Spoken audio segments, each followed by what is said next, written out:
72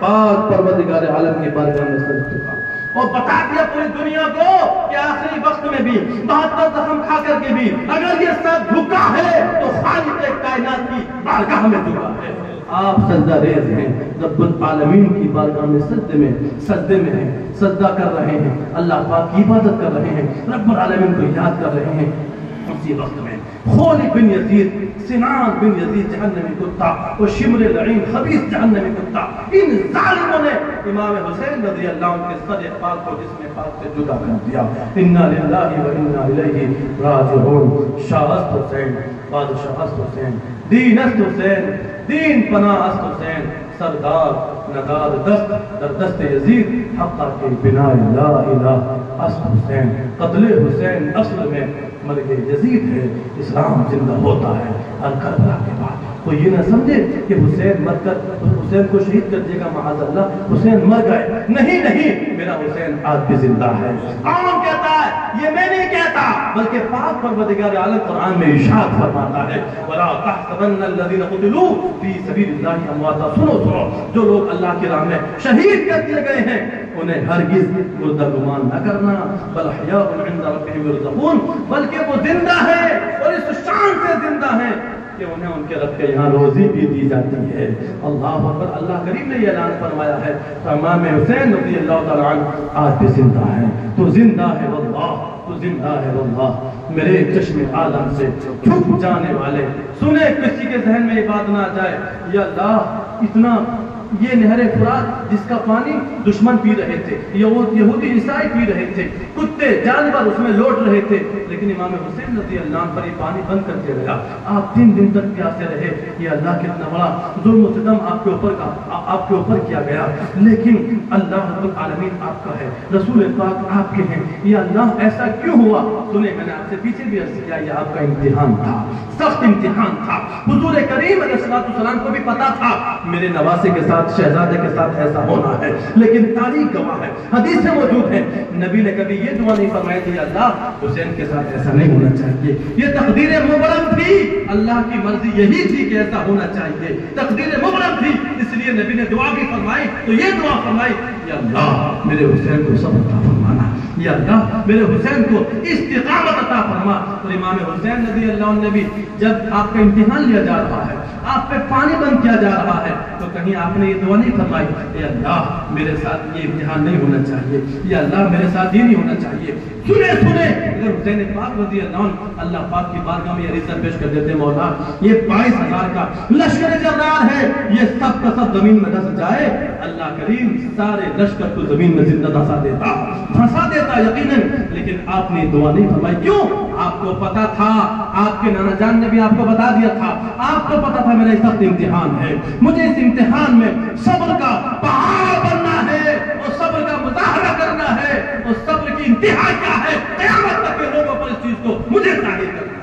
یہ معاملہ تھا, اس لیے آپ اپنے امتحان میں کامیاب رہے, صبر و استقلال کا پہاڑ بنے رہے, اور آپ نے کہیں بے صبری کا مظاہرہ نہیں کیا, ناشکری کا مظاہرہ نہیں کیا. اپنے امتحان جو اللہ رب العالمین آپ کا امتحان لے رہا تھا, آپ اس امتحان میں مکمل کامیاب ہوئے.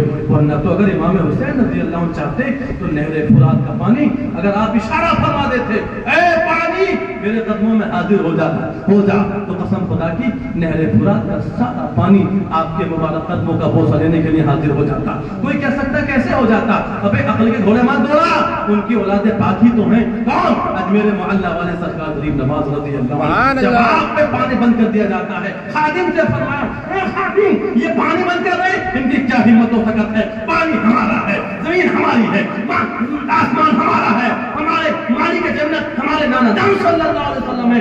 سن اس پانی سے کہتے ہیں تجھے معین الدین نے بلایا ہے. تاریخ گواہ ہے سبحان اللہ, سارے دریا کا پانی اسی کاسے میں آ جاتا ہے. ہمارا سارے دریا ہی کا نہیں, انا ساگر کا ہی نہیں, بلکہ اجمیر معلیٰ میں جتنے کنویں تھے, جتنے چشمے تھے, جتنے نل تھے, سب کا پانی سوکھ جاتا ہے, اسی پیالے میں آ جاتا ہے. اتنا ہی نہیں, جن ماؤں کے پستانوں میں دودھ تھا وہ دودھ بھی سوکھ جاتا ہے. اللہ اکبر. یہ کون ہے؟ یہ امام حسین کے اولاد پاک ہی تو ہیں. جب آپ کی اولاد پاک کی طاقت کا عالم یہ ہے, اور اللہ رب العالمین ان کی زبان سے جو نکل جاتا ہے اس کو پورا فرماتا ہے. تو امام اپنی زبان سے اتنا فرما دیتا، اے دریائے فرات تو سارے کا سارا پانی میرے پاس حاضر ہو جا، سارے کا سارا پانی قدم بوسی کے لیے حاضر ہو جاتا۔ امام حسین اگر اپنا مبارک قدم زمین پہ مار دیتے یا زمین کو حکم دیتے، اے پانی، اے زمین تو یہاں سے پانی کا چشمہ جاری فرما دے، قسم خدا کی اسی جگہ سے اللہ پانی کا چشمہ جاری فرما دیتا۔ حسین پاک رب العالمین کی بارگاہ میں عرض کرتے، مولا جنت سے مجھے پانی بھیج دے، تو جنت سے پانی آ جاتا، مگر کیوں نہیں منگایا، یہ دعا کیوں نہیں کی گئی؟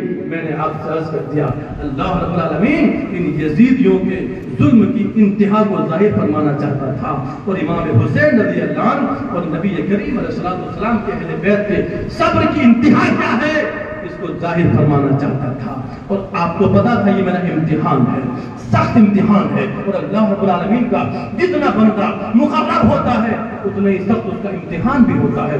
اللہ کریم نے خود ارشاد فرمایا ہے، وَلَنَبْلُوَنَّكُمْ بِشَيْءٍ مِنَ الْخَوْفِ إِلَى آخِرِ الْآیَہ، اللہ پاک نے ارشاد فرمایا ہم ضرور تمہیں آزمائیں گے، کائے سے، ڈر سے، بھوک سے، پھلوں کو کم کر کے، جانوں کو کم کر کے، اللہ نے خود ارشاد فرمایا ہے ہم ضرور تمہیں آزمائیں گے، یعنی ہر مومن کی آزمائش ہوگی، ہر مومن کا امتحان ہوگا۔ اللہ نے ارشاد فرمایا الف لام میم حسب الناس ان یترکوا ان یقولوا آمنا وهم لا یفتنون، اے لوگوں کیا تم یہ سمجھتے ہو کہ صرف ہم ایمان لے آئے اتنا کہہ لینے سے کام چل جائے گا تو تمہاری آزمائش نہیں ہوگی؟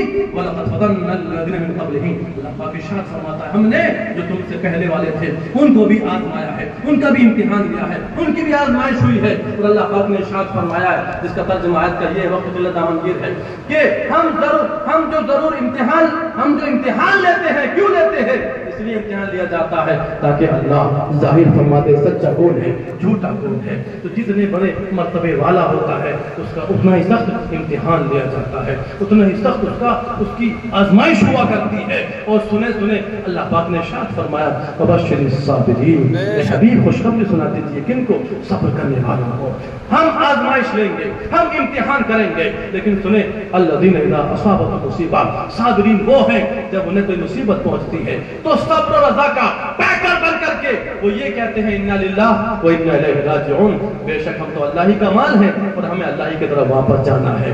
جو صابر و شاکر ہوا کرتے ہیں اللہ قرآن میں اعلان فرماتا ہے اولئک علیہم صلوات من ربی ورحمہ واولئک هم المہتدون، یہی وہ لوگ ہیں جن پہ ان کے رب کی طرف سے رحمت نازل ہوتی ہیں، درود نازل ہوتی ہیں، اور یہی لوگ ہدایت یافتہ ہیں۔ اس لیے میرا امام اور میرے نبی کے گھر والے صبر و شکر سے کام لیے، انہیں پتا تھا ہمارا سخت سے سخت امتحان ہے، اور یہی دعا کرتے رہے مولا ہمیں اس امتحان میں کامیابی عطا فرما، صبر عطا فرما، استقامت عطا فرما۔